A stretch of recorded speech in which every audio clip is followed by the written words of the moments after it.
The first indication that something was profoundly wrong at 112 Sycamore Lane in the quiet township of Havenwood, Ohio, was not a gunshot or a scream, but silence.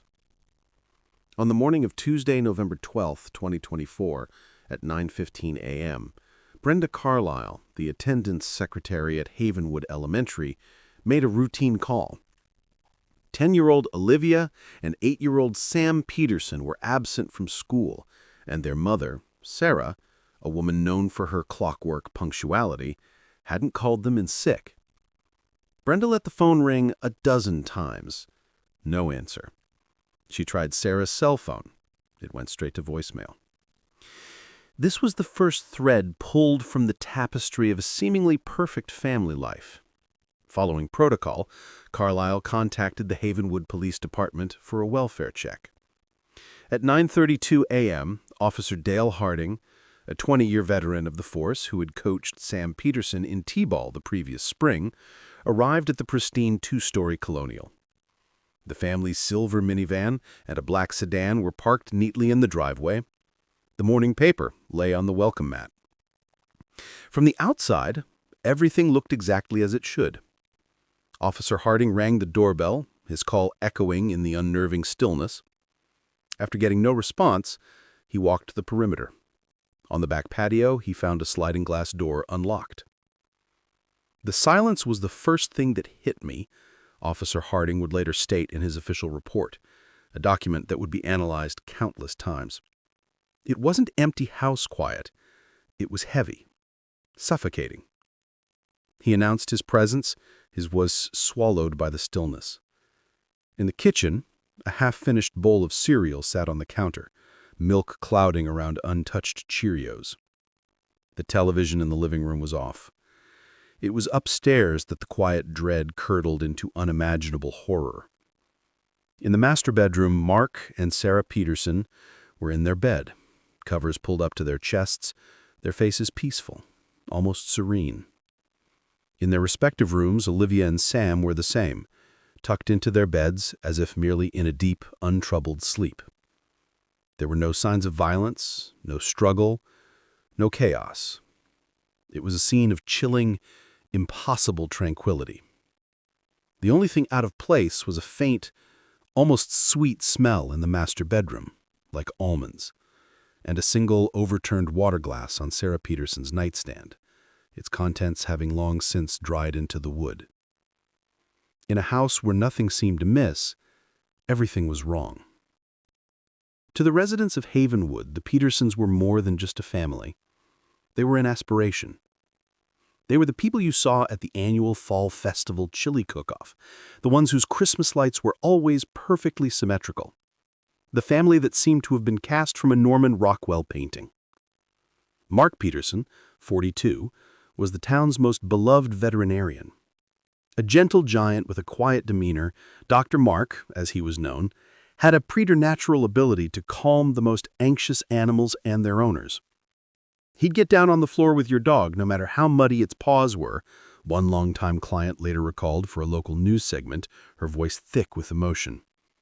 He didn't just treat the pet, he treated the family. He was the rock of this community. His clinic was a town institution, a place of healing and compassion. Sarah Peterson, 39, was the vibrant, organized heart of the family. She had left a promising career in marketing to raise their children, a decision she never seemed to regret. Her energy was boundless, channeled into leading the PTA, managing the youth soccer league, and running a small but successful online shop for handcrafted jewelry. She was known for her meticulous planning and unwavering reliability. If Sarah said she'd do something, it was as good as done, said a fellow PTA mother in a police interview. Everything was a list, a schedule, a color-coded chart. For her to not call the school, it was unthinkable. It was the first sign that this was something beyond comprehension. Their children were reflections of their parents' best qualities. Olivia, at 10, was a thoughtful and artistic soul, a miniature version of her father in temperament. Her notebooks were filled with elaborate drawings of fantasy creatures, and she was rarely seen without a book in her hands. Her teachers described her as a gifted, sensitive child who was just beginning to find her voice. Sam, at 8, was a whirlwind of pure energy, the embodiment of her mother's vivacity. He was the kid who knew everyone's name, the one who would run back to help a fallen teammate during a soccer game. He was, as Officer Harding noted with a heavy heart, just a great little kid. The Petersons were, by all accounts, a unit of love and stability. They took annual camping trips to Hocking Hills, held family movie nights every Friday, and their home on Sycamore Lane was a hub of warmth and welcome. This idyllic portrait is what made their end so profoundly disturbing. The utter lack of violence at the scene did not suggest a brutal home invasion. It whispered of something far more intimate, and therefore infinitely more terrifying. In the vacuum of an impossible crime scene where no doors were kicked in and no windows were shattered, the investigation's focus turned inward with a chilling certainty. With no evidence of an external intruder, detectives were forced to confront a far more disturbing possibility. The threat had come from within the family itself. The single overturned water glass on Sarah Peterson's nightstand became the investigation's grim focal point.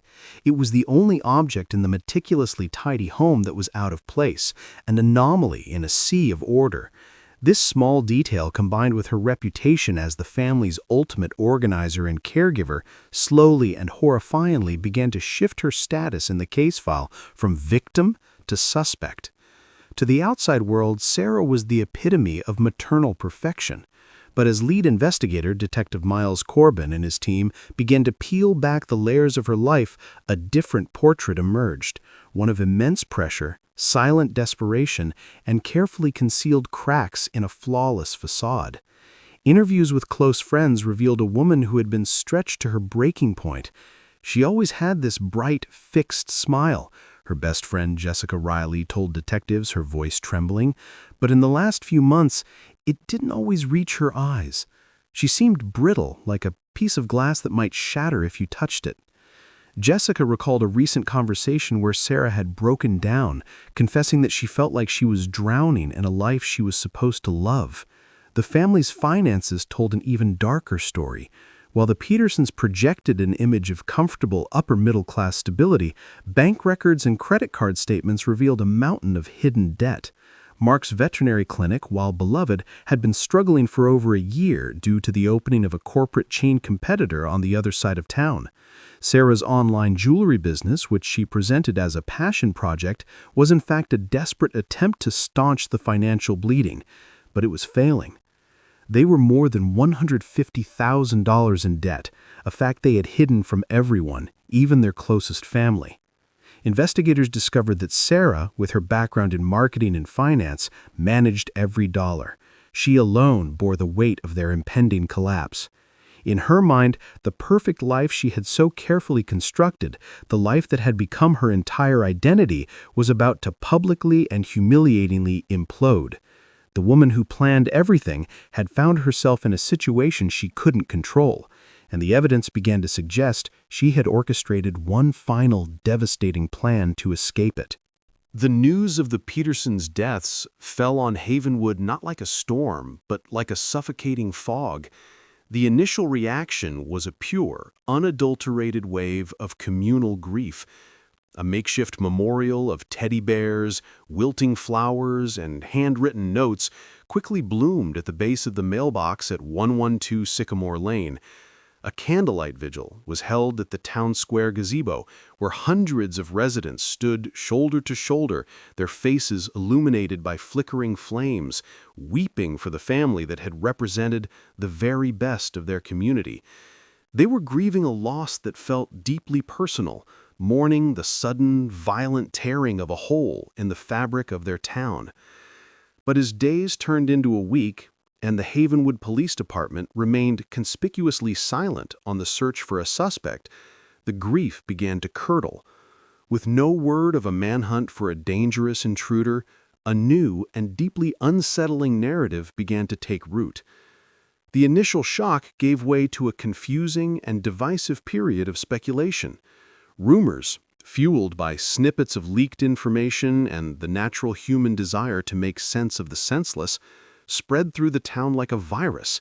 At the checkout line of the local grocery store, in hushed conversations at the high school football game, and most virulently on the Havenwood community Facebook page. The town fractured into factions. The vast majority of residents clung fiercely to the image of the Sarah they knew. "I will not listen to this slander," one neighbor wrote in a widely circulated post. "That woman lived for her children. She organized the bake sale that funded our new library wing. To even suggest she was involved is a desecration of her memory." This camp saw the investigation's implicit focus on Sarah as a second, unbearable tragedy. Yet, a smaller, quieter group began to emerge. They were the ones who had seen the faint shadows of strain beneath Sarah's perfect smile. "You could see she was overwhelmed," a fellow PTA member admitted reluctantly to a WTVN Columbus reporter. "She was trying to hold up the sky, and her arms were getting tired. We all saw it, but nobody knew how to ask if she was okay." This division turned Havenwood's grief into a quiet civil war of whispers. The media presence only amplified the tension, with satellite trucks lining the streets and reporters attempting to coax sound bites from grieving neighbors. Police Chief Bill Rawlins, a man who had known the Petersons for years, held a terse press conference on the steps of the municipal building, his face etched with weariness. "This is an active and complex investigation," he stated, refusing to take questions. "We are exploring all possible avenues and ask for the community's patience as we work to bring answers to this unspeakable tragedy." But his careful, non-committal words did little to quell the rising tide of fear and suspicion. The monster they had first imagined lurking in the shadows outside was gone, replaced by the terrifying possibility that it had been living among them all along, hidden behind the most trusted and beloved of faces. While the court of public opinion was locked in a heated and emotional debate, the Havenwood Police Department, aided by the Ohio Bureau of Criminal Investigation, BCI, was methodically assembling a case built on quiet, irrefutable science. The toxicology report, which came back 7 days after the bodies were discovered, confirmed what the faint scent of almonds had suggested. All 4 members of the Peterson family had died of acute cyanide poisoning. Coroner Dr. Alistair Finch noted in his official report that the concentrations found in the children were consistent with a single, lethal dose administered orally, likely in a liquid. The doses found in Mark and Sarah were significantly higher. This discovery transformed the investigation. The search was no longer for a weapon, like a gun or a knife, but for a source. How does a suburban mother acquire a deadly chemical agent? The answer, detectives found, was tragically close to home. A meticulous audit of Mark Peterson's veterinary clinic revealed a purchase order from 3 months prior for a small, 100-gram bottle of potassium cyanide. While its use in modern veterinary medicine is extremely rare and heavily regulated, it is still used by some practitioners for specific extra-label purposes. The clinic's logbook showed the bottle had been signed for and stored in the chemical lockup. An inventory check confirmed the bottle was now missing. The linchpin of the case, however, was found on Sarah's 13-inch MacBook Pro. Forensics technicians from the BCI's Cybercrimes Unit recovered a trove of deleted internet search history from the weeks leading up to the deaths.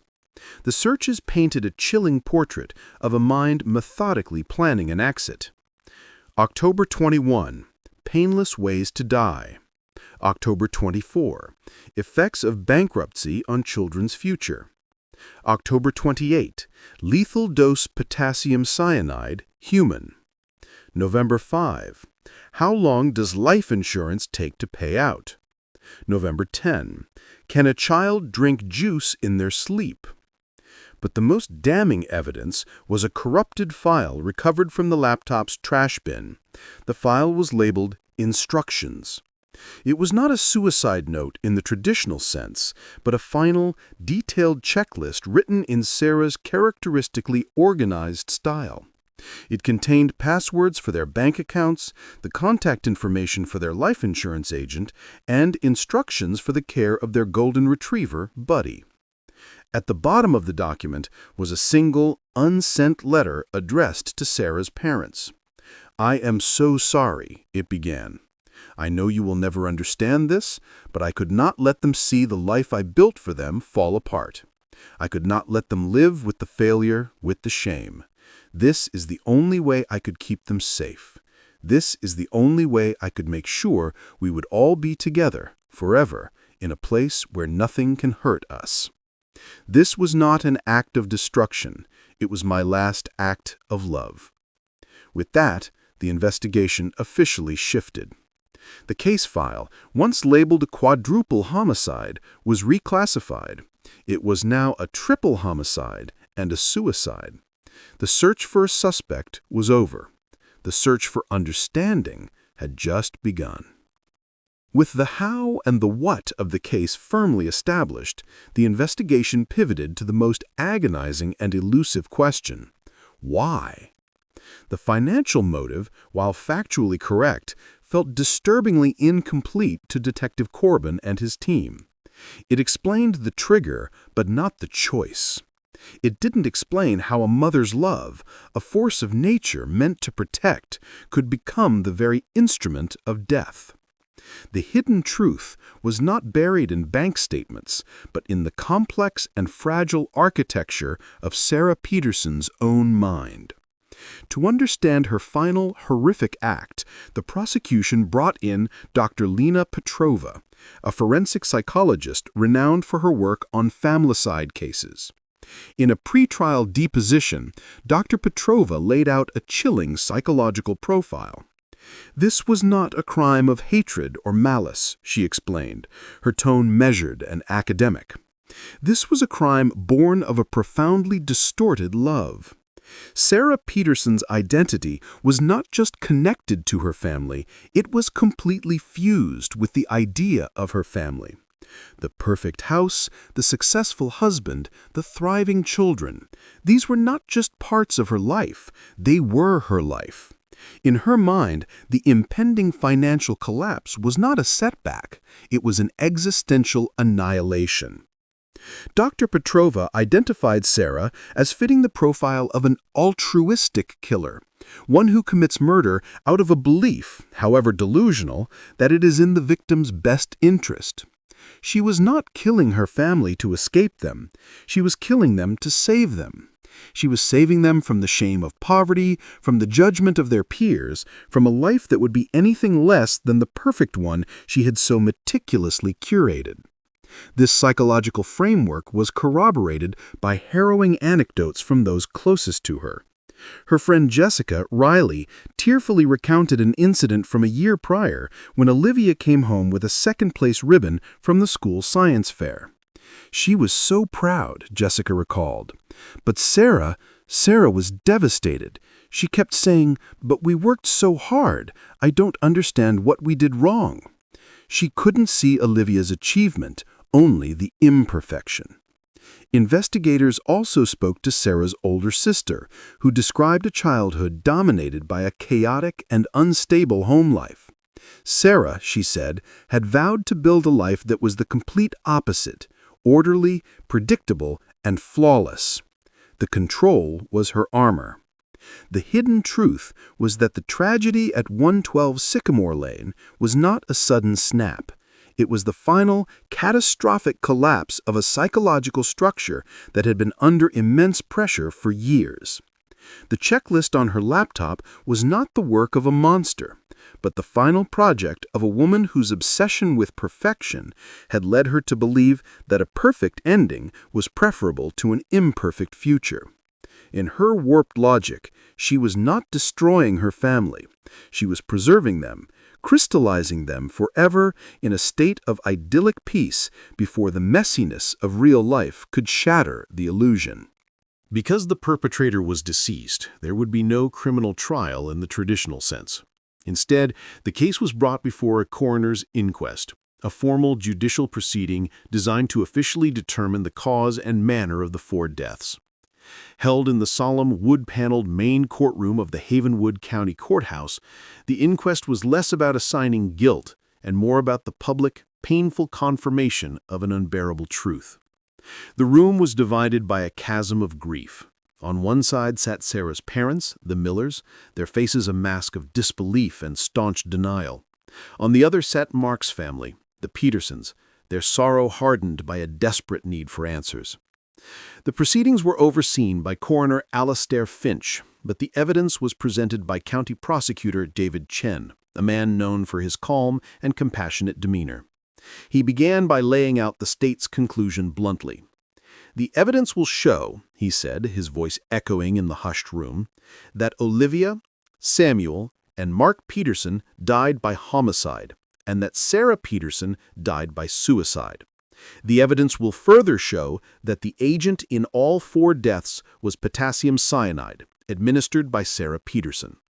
A sharp, wounded cry escaped from Sarah's mother, Eleanor. Detective Miles Corbin was the first to take the stand. In a steady, methodical tone, he walked the court through every step of the investigation. He presented crime scene photographs of the eerily peaceful bedrooms, the toxicology reports, and the purchase order for the cyanide from the veterinary clinic. He detailed the recovery of Sarah's laptop, and the courtroom fell into a heavy, suffocating silence as Prosecutor Chen read aloud her internet search history. Each query, painless ways to die, lethal dose potassium cyanide human, was a hammer blow to the memory of the woman they thought they knew. The most emotionally charged moment came when Sarah's final letter was entered into evidence. Eleanor Miller was called to the stand.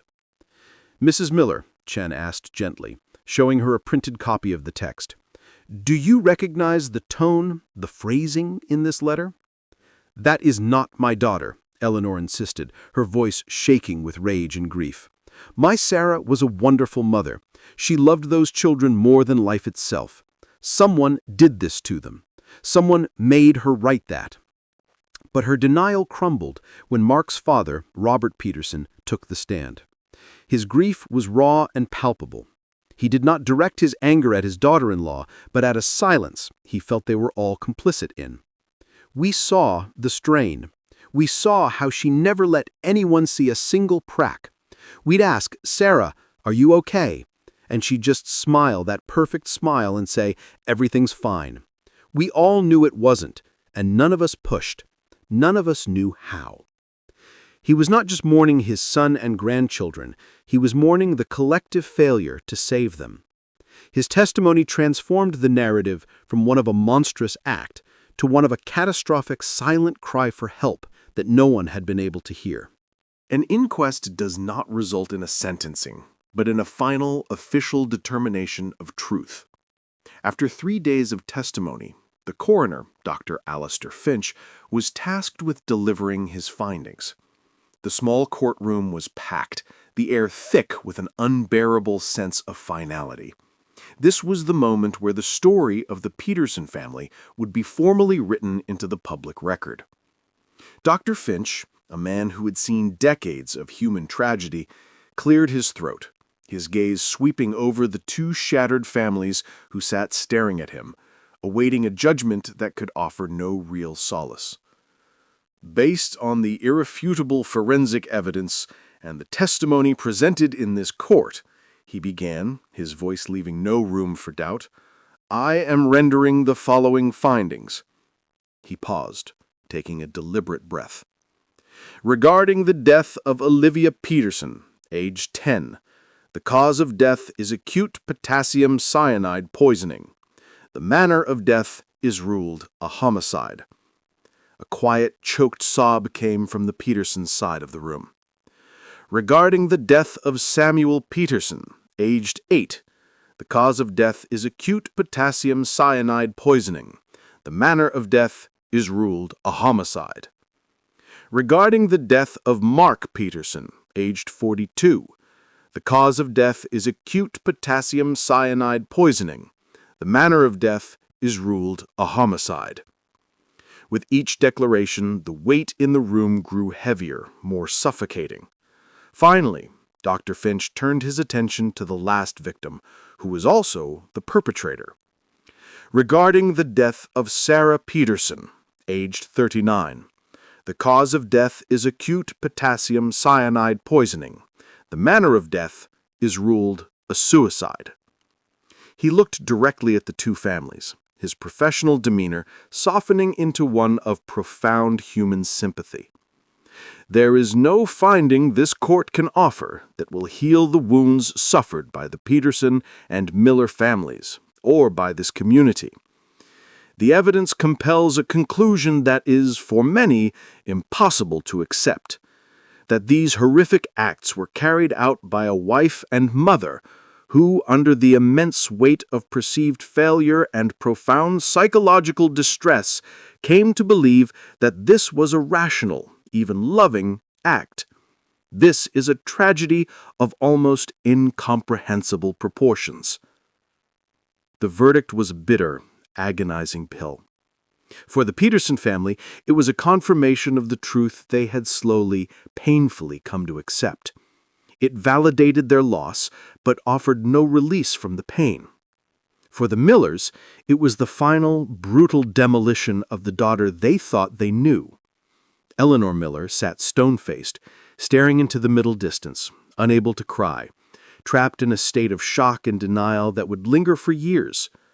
The verdict was not a moment of justice. There was no one left to punish.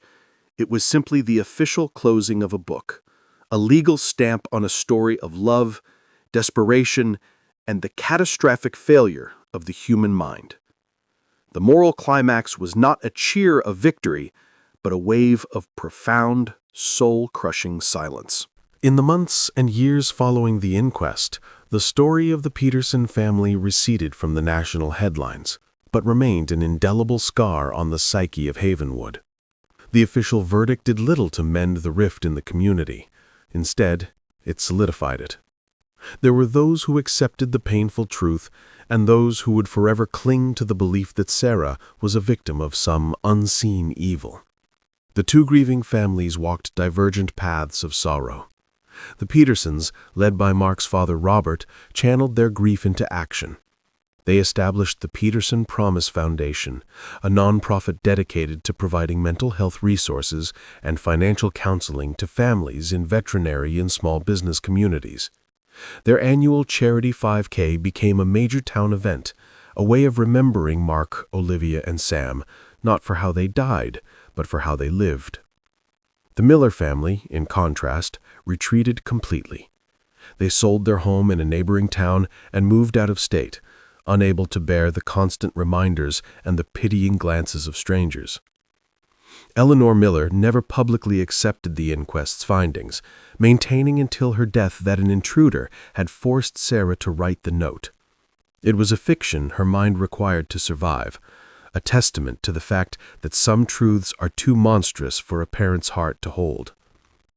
The house at 112 Sycamore Lane became a morbid landmark.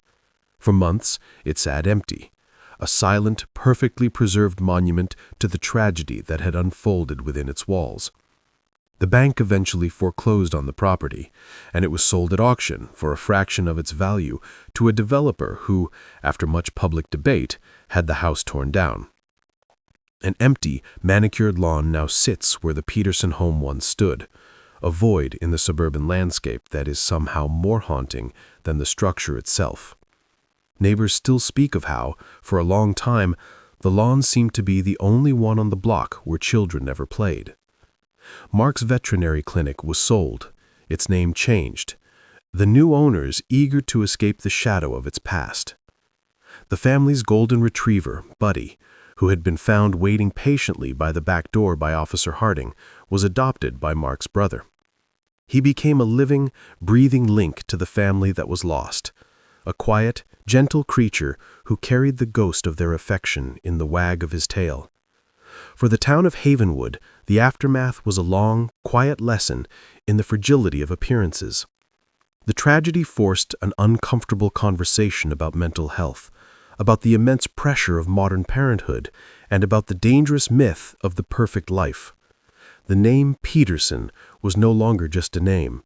It was a cautionary tale, a whisper of the silent, desperate battles that can be waged behind the closed doors of even the most beautiful homes. What is the legacy of a tragedy like the one that befell the Peterson family? It is not a story of good versus evil, of heroes and villains. There is no catharsis in a neat resolution, no sense of justice in a verdict that punishes no one. The story of 112 Sycamore Lane is a far more disquieting and profound tale about the tyranny of perfection and the terrifying power of a delusion born from love. Sarah Peterson was not a monster. She was a prisoner. She was incarcerated in a flawless life of her own design, and when the walls of that prison began to crumble, she saw only one impossible, horrific escape. Her final act was not a rejection of her family, but a desperate, catastrophic attempt to preserve them. In her mind, she was not leading them into darkness, but shielding them from the harsh glare of an imperfect world. She was the curator of her family's image, and when she could no longer maintain the exhibit, she chose to lock the doors and turn out the lights forever. This case serves as a chilling reminder that the most devastating wounds are often the ones we cannot see, and the most desperate cries for help are often silent. The Peterson story is a testament to the fact that the pressure to maintain an illusion of happiness can become a more destructive force than the reality of struggle itself. In the end, there was no justice for Mark, Olivia, and Sam, because justice implies a restoration of balance, and their absence created a void that could never be filled. The only thing that emerged from the wreckage was a painful, communal understanding. The people of Havenwood learned that the prettiest facades can hide the deepest rot, and that the question, "How are you?" is meaningless unless one is truly prepared to hear the answer. The image that lingers, the one that haunted investigators and townspeople alike, is that half-eaten bowl of cereal left on the kitchen counter. It is a symbol of a life interrupted in its most ordinary, mundane moment. It speaks to a future that was stolen not by a shadowy intruder in the night, but by a carefully administered dose of love, twisted by despair into a lethal poison. It is a quiet, heartbreaking testament to the fragility of the human mind, and a solemn reminder that sometimes the most dangerous place a person can be is trapped inside a beautiful idea.